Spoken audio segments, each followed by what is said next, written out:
मंच में विराजमान श्री ओम प्रकाश काबरा, श्री हरिश्चंद्र जी कुमावत,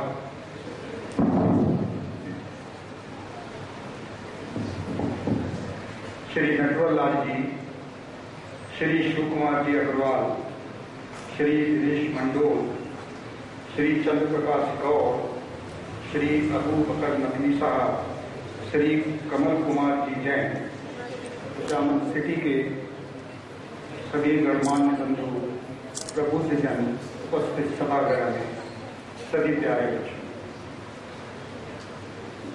हृदय से आप सबका धन्यवाद। आपके स्वागत के लिए, आपके सत्कार के लिए।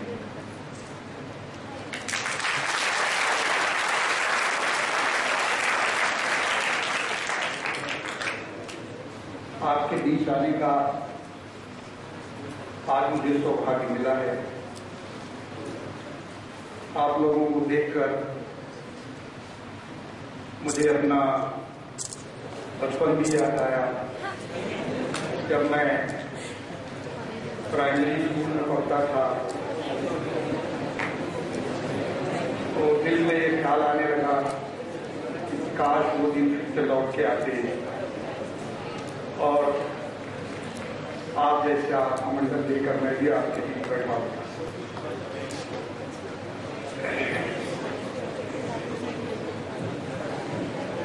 हमारा ये देश भक्ति का देश है। यहाँ मीत है, गीत है, संगीत है, हम सब में समर्पण की भावना है और सनातन धर्म ये हजारों साल से चला आ रहा है। इस सनातन धर्म ने जो हमें संस्कृति दी है, हम उस संस्कृति के धरोहर के स्वामी हैं। इस संस्कृति ने हमें प्यार, बलिदान, तत्व ज्ञान की पूरे विश्व को शिक्षा दी है। ईश्वर ने जब इस संसार की रचना की तो उसने सूरज बनाया रोशनी देने के लिए, चार तारे बनाए रात को उजाला देने के लिए, फूल और कलियां बनाई खुशबू देने के लिए, जमीन से उगने वाली सभी चीजें ईश्वर ने अपनी रचना में दी। और ये सारी ईश्वर की रचना ये इंसान के फायदे के लिए थी। जब सूरज उगता है तो वो ये नहीं देखता कि उसकी रोशनी किसके घर पे पहले पड़ी। जब रात को चांद उजाला करता है तो वो ये नहीं देखता कि ये घर किसका है।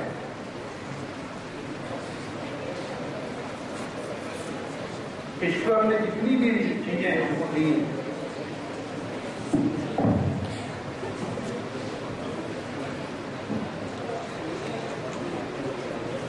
वो हम सबके फायदे के लिए दी।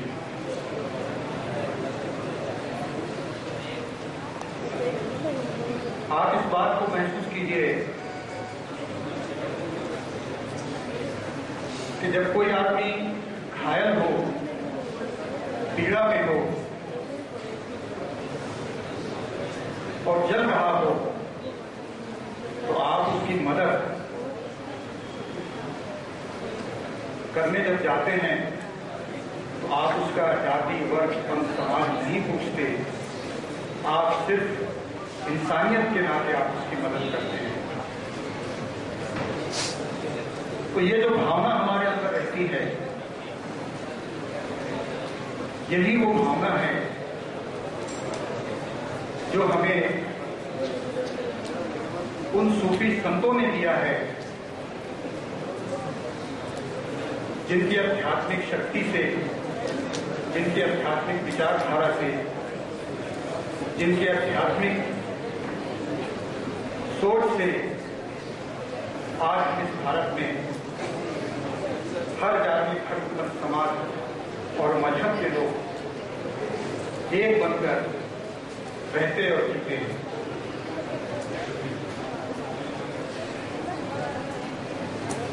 धर्म कोई भी हो, उसका एक ही मूल मंत्र होता है और वो है प्रेम। डॉक्टर अल्लामा इकबाल ने जो शेर कहा था, सारे जहां से अच्छा हिंदुस्तान हमारा, हम बुलबुलें हैं इसके, ये गुलसिता हमारा। तो उसका कारण ये था, किसी भी इस्लामिक स्कॉलर ने या किसी भी मुस्लिम समाज के प्रबुद्धजन ने उन्हें फतवा जारी नहीं किया, उस पर आपत्ति नहीं की। उसका कारण ये था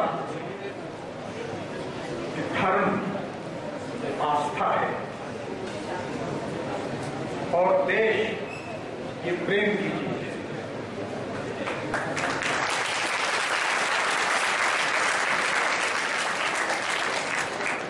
मेरी आस्था मक्का शरीफ और मदीना शरीफ से हो सकती है, आपकी आस्था काशी और मथुरा से हो सकती है, कोई स्वर्ण मंदिर का दीवाना हो सकता है, कोई बालाजी का परवाना हो सकता है। मगर जब देश की बात आएगी तो देश प्रेम की सौगात मानता है, देश बलिदान मानता है, देश त्याग मानता है, देश आपका समर्पण मानता है।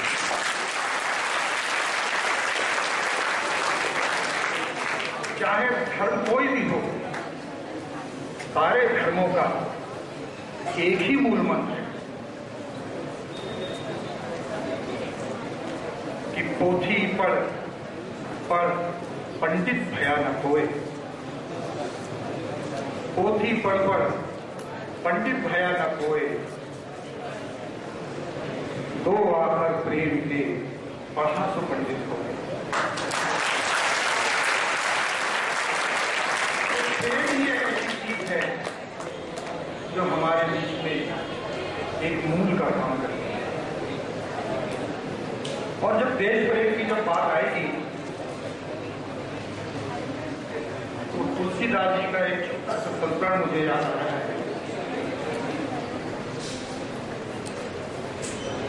चित्रकूट के जंगलों में आग लगी थी, एक पेड़ पर आग आ गई थी। तुलसीदास जी ने देखा कि एक पंछी अपने सर को परों में डालकर सो रहा है, तो तुलसीदास जी ने उसे जगाने की कोशिश करी। आग लगी है वृक्ष में, पंछी काहे सोवत है, तेरे पास है पंख, उड़ जा उड़ जा। पंछी ने अपना सर उठाया, तुलसीदास जी को देखा और फिर पंख के अंदर पैर सर डालकर सो गया। तुलसीदास जी ने सोचा कि शायद इसको मेरी बात का पता नहीं चला, इसको मालूम नहीं है कि वृक्ष में आग लगी है। उसने और कंकर वगैरह से जाकर उसे जगाने के लिए उसको जगाने का प्रयास किया। पंछी ने सर निकाला और तुलसीदास जी से कहता है कि तुलसीदास जी, न मैं अज्ञान हूं न मैं अज्ञात हूं, मुझे मालूम है कि वृक्ष में आग लगी हुई है और जंगल भी आग से तप रहा है। मैं अगर यहां से नहीं हट रहा हूं उसका कारण यह है कि फल खाए इस वृक्ष के, फल खाए इस वृक्ष के और पला इसके साथ। अब मेरा धर्म यही है, मैं जल जाऊं इसके साथ।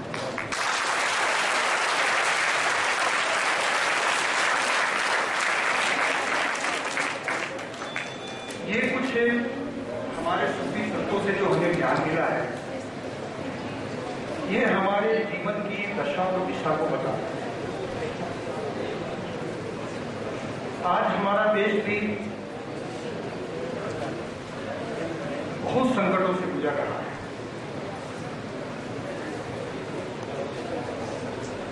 चाहे वो आंतरिक सुरक्षा का मामला हो, चाहे वो बाह्य सुरक्षा का मामला हो, चाहे वो कोस्टल बॉर्डर के मामला हो, चाहे मैरीटाइम सिक्योरिटी का मामला हो, समुद्री तटों की सुरक्षा का विषय हो या समुद्र के जल में रहकर भी उसकी सुरक्षा का विषय हो।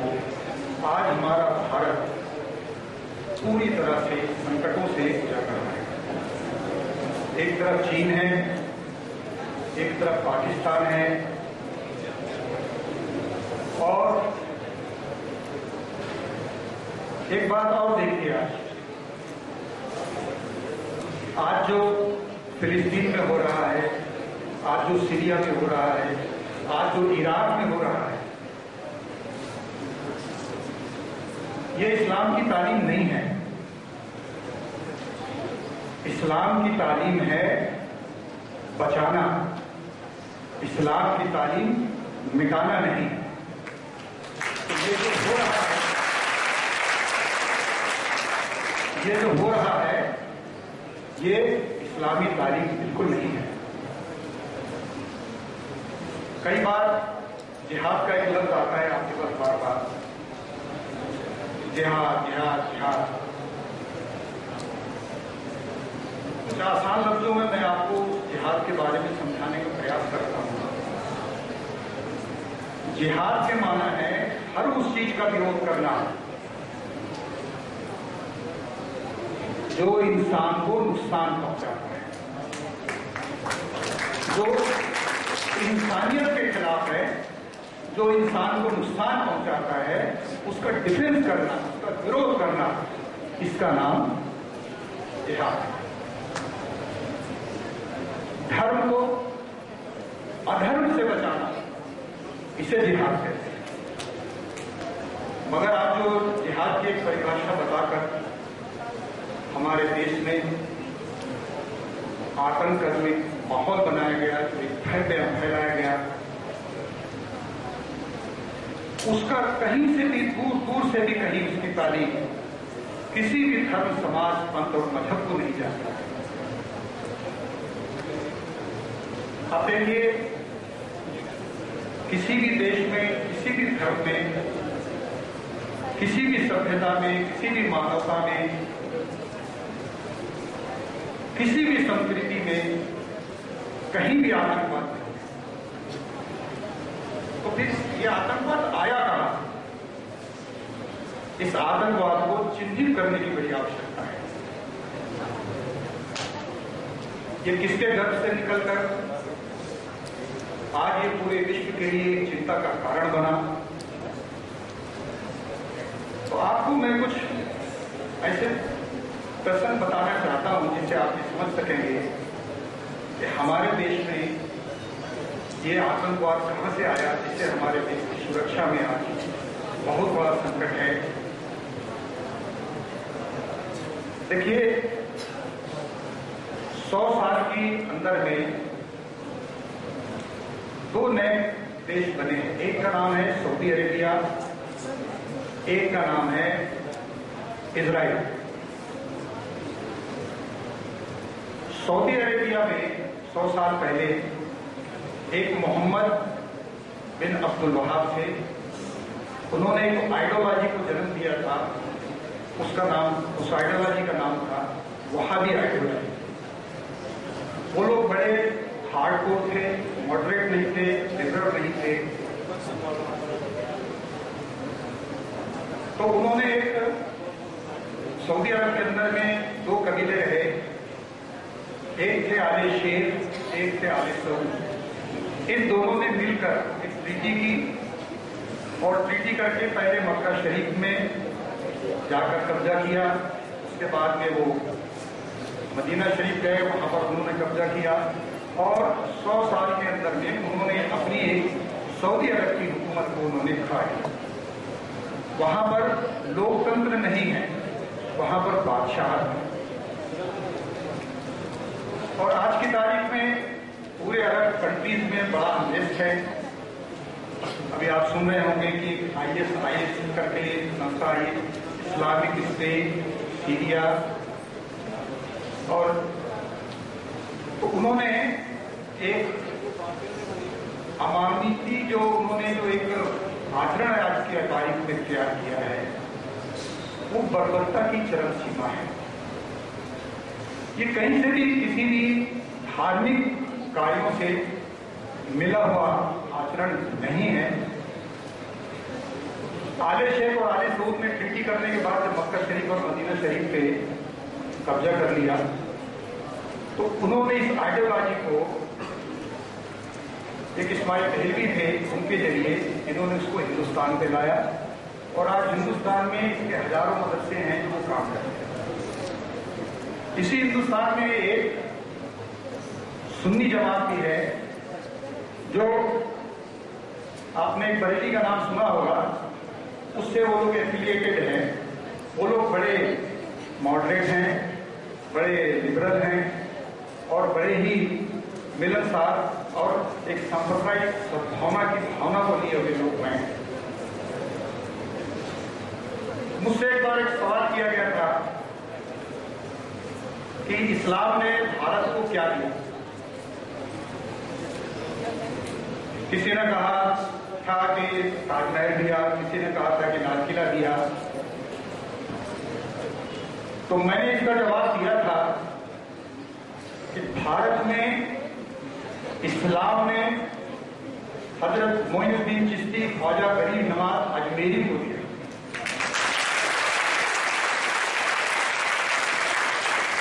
वहां पर जात नहीं पूछी जाती, पंथ नहीं पूछा जाता, वर्ग नहीं पूछा जाता। और उस दरबार में वो एक ऐसी जगह है, ऐसी दुकान है जो दुनिया में कहीं भी चले जाओ चीज नहीं मिलेगी, मगर उस दरबार में वो चीज मिलती है। लोग लड़का मांगने जाते हैं तो नहीं मिलेगा, मगर उस दरबार में जरूर मिलेगा। तो इस्लाम जो है भारत में सबसे पहले 800 साल पहले लेकर आने वाले हजरत ख्वाजा मोइनुद्दीन चिश्ती हैं। उन्होंने हृदय सम्राट पृथ्वीराज चौहान के महल के नीचे अपनी कुटिया बनाई। कोई आतंकवाद नहीं था, कोई विरोध नहीं था। उन्होंने नमाज लाया, रोजा लाए, हज लाया, नमाज लाया, कोई विरोध कभी नहीं रहा।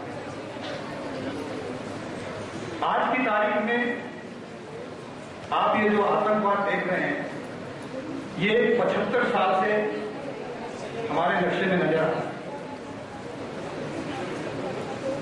इस 75 साल के अंदर में जो बात आतंकवाद के ताल्लुक से हमारे देश में आई, सऊदी अरब ने यहां पर ज्यादा फंडिंग करनी जब शुरू करी तो उन्होंने लोगों को तलाशना शुरू किया, तो संगठनों का निर्माण किया। जैसे जो लोग रोजा नमाज सब पढ़ते हैं, तो उनके लिए एक संगठन तैयार हुआ, उसका नाम था तबलीगी जमात। जो लोग लिटरेचर का बड़ा शौक रखते थे, पढ़ने लिखने में बहुत ज्यादा वो रखते थे, उन्होंने उसके लिए बनाया जमात इस्लामी, एक संगठन बनाया। इसके बाद जो लोग बड़े महत्वाकांक्षी थे, MP MLA वगैरह बनना चाहते थे, उनके लिए जमाते उलमाए हिंद बनाया। और इन्हीं लोगों में से जिन बच्चों में बड़ा जोश होता था, जोश लेकर जो अपना होश खो देते थे, उनके लिए उन्होंने सिम्मी बनाया। ये सिम्मी संगठन भारत में आने के बाद हमारे देश में जितने भी आतंकवादी घटनाएं हुई हैं, ये आतंकवादी घटनाएं जितने भी लोग हमारे मुल्क में पकड़े गए, उन सब के सब, चाहे वो फजलुर रहमान हो, चाहे वो अफजल गुरु हो, चाहे कोई भी हो, जितने भी लोग पकड़े गए हैं वो एक ही आइडियोलॉजी के पाए गए हैं, वो है वहाबियत। आज इस बात की चिंता होनी चाहिए कि आतंकवाद हमारे देश में जिस गर्भ से निकल के पैदा हुआ है, उसको रोकने की बहुत बड़ी आवश्यकता है। आज हमारे देश को चीन से सबसे ज्यादा संकट है। उसका कारण यह है कि वो अपनी सैन्य उपस्थिति को पूरी तरह से हिंद महासागर और अरब सागर में फैलाने में लगा। बांग्लादेश से लेके म्यांमार तक कोको-द्वीप में उसने अपना सैनिक अड्डा बना लिया। श्रीलंका में अंबन टोटा करके द्वीप है, उसने वहां पर अपना बना लिया, सैन्य उपस्थिति उसकी वहां हो गई। पाकिस्तान में आज की तारीख में अब क्वार्टर नाम से उसने एक बंदरगाह में अपना कब्जा कर रखा है। इस तरह से वो चारों तरफ से हिंदुस्तान को घेरने में लगा। LOC के बॉर्डर में भी वो बहुत सारी चिंताएं पैदा, लद्दाख हो, सिक्किम हो, अरुणाचल हो, इनमें करता रहता है। और नॉर्थ ईस्ट के में बहुत ज्यादा आज की तारीख में जो माओवाद हमको देखने को मिल रहा है, उसकी कुछ कॉन्सेप्ट माओवाद। आज की तारीख में पाकिस्तान जो है ये टेररिज्म की फैक्ट्री है। कश्मीर हमारा अभिन्न है, था और रहेगा।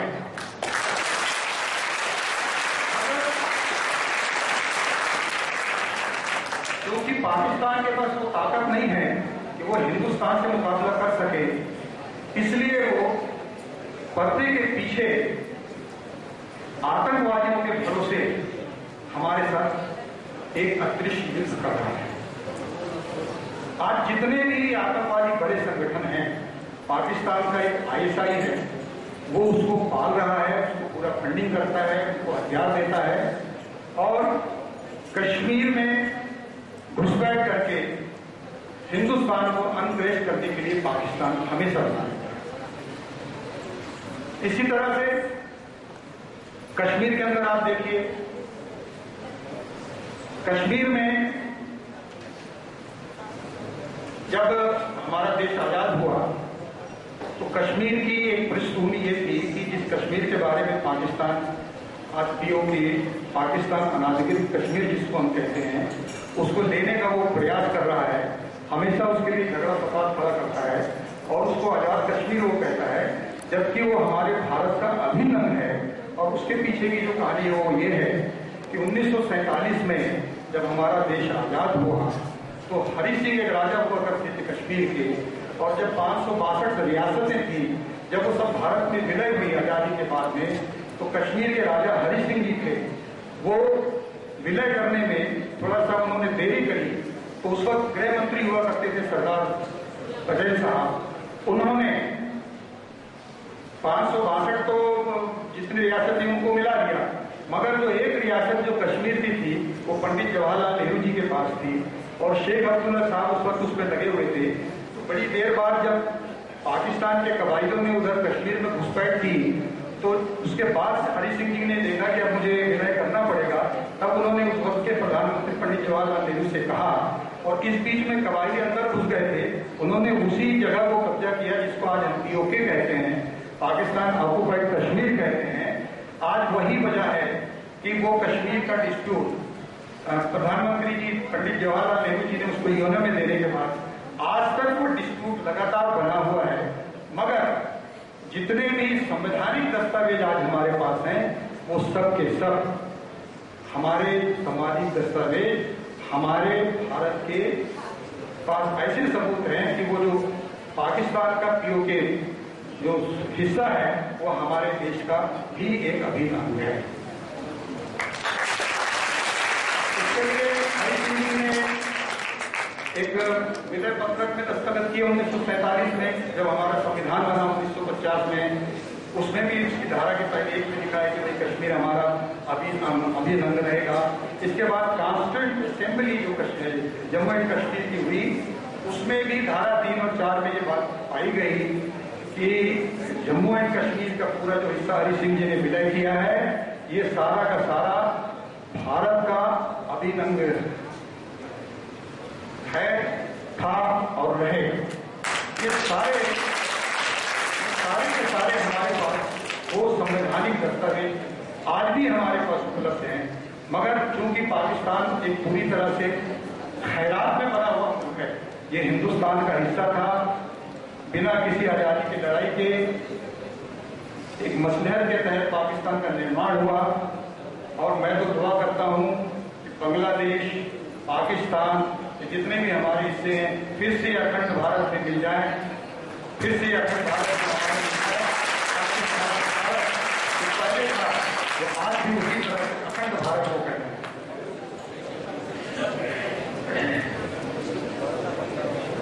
दूसरी बात, आपसे एक बात मैं और कहना चाहूंगा। आपने आतंकवाद में नक्सलवाद सुना होगा, माओवाद सुना होगा।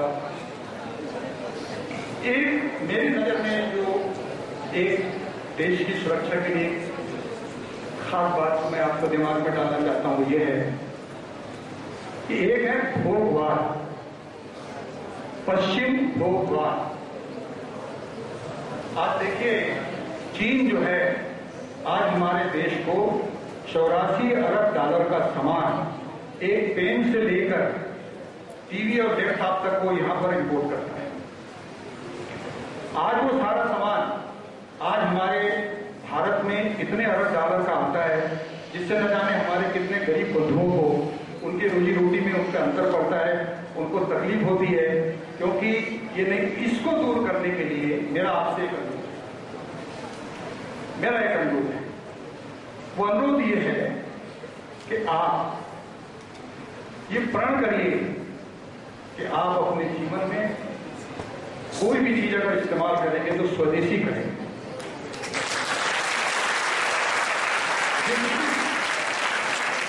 जिस दिन हम सब मिलकर ये संकल्प कर लेंगे कि हम अपने भारत के बने हुई चीजों का इस्तेमाल करेंगे, आप याद रखिए आप बड़ी से बड़ी ताकत बनकर इस विश्व गुरु बनकर आप दुनिया में आप हैं। दूसरी बात, पश्चिमी भोगवाद से एक बात और भी है। जब हम कोई कहते हैं कि भाई ठंडा लाओ, तो लस्सी, छाछ, नींबू का शरबत, उसका माना ये नहीं होता। उसका माना होता है पेप्सी लाओ, कोका कोला लाओ, आप इससे बचो। देखो, छाछ से बेहतर कोई चीज नहीं, दही से अच्छी कोई चीज नहीं, नींबू के शरबत से अच्छी कोई चीज नहीं। और ये जो दो नेशनल कंपनी है, पेप्सी और कोका कोला, ये धीरे धीरे हमारे युवा लोगों को एक ऐसी मानसिकता की तरफ लेके जा रहे हैं जो आने वाले दिनों में आपके सुनहरे मुस्तकबिल की निशानदेही नहीं करेगा। आप बच्चों से ये भी एक सहयोग की अपेक्षा हमको है कि स्वदेशी में इन चीजों का भी आप ये पिज्जा कल्चर ये सब आपके स्वास्थ्य के लिए अच्छा भी नहीं है। इससे आप बचना चाहेंगे? कौन कौन बचना चाहेगा बताओ? पक्का? कुछ लोगों ने हाथ नहीं उठाया। आज से आप सब स्वदेशी इस्तेमाल करेंगे। बहुत अच्छा लगा।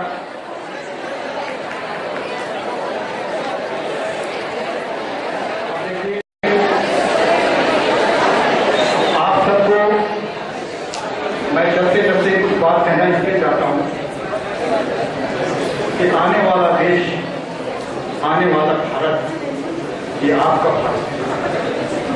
ये कैसे सुदृढ़ बने, कैसे समृद्ध बने, कैसे स्वावलंबी राष्ट्र बने, ये काम अगर कोई कर सकता है हमारे भारत की युवा कर सकता है।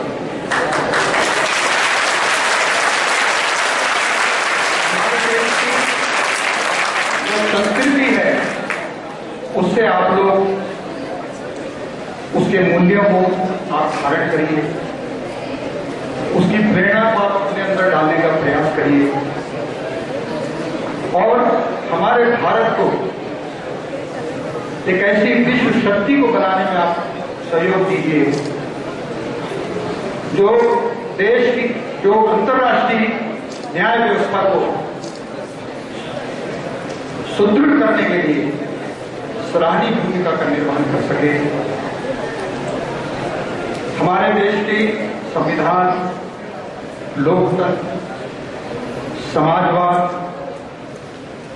पंथनिरपेक्षता, इसकी पूरी आस्था हमारे अंदर होनी चाहिए और हम अपने देश की एकता, अखंडता और संप्रभुता के लिए हमेशा तन मन धन से हम समर्पित रहें।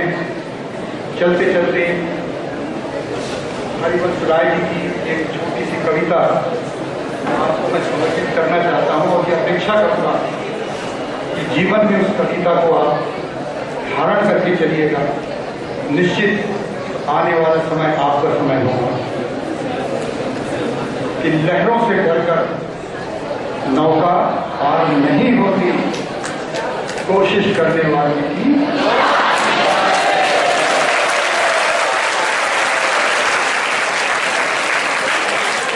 असफलता एक चुनौती है, असफलता एक चुनौती है, स्वीकार करो तुम। क्या कमी रह गई देखो और सुधार करो तुम।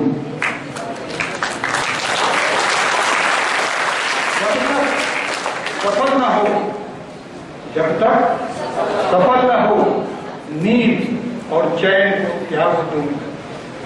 संघर्ष का मैदान छोड़कर कभी मत भागो तुम, क्योंकि बिना कुछ किए जय जयकार नहीं होती और कोशिश करने वाले की कभी हार नहीं होती। जय हिंद, जय भारत।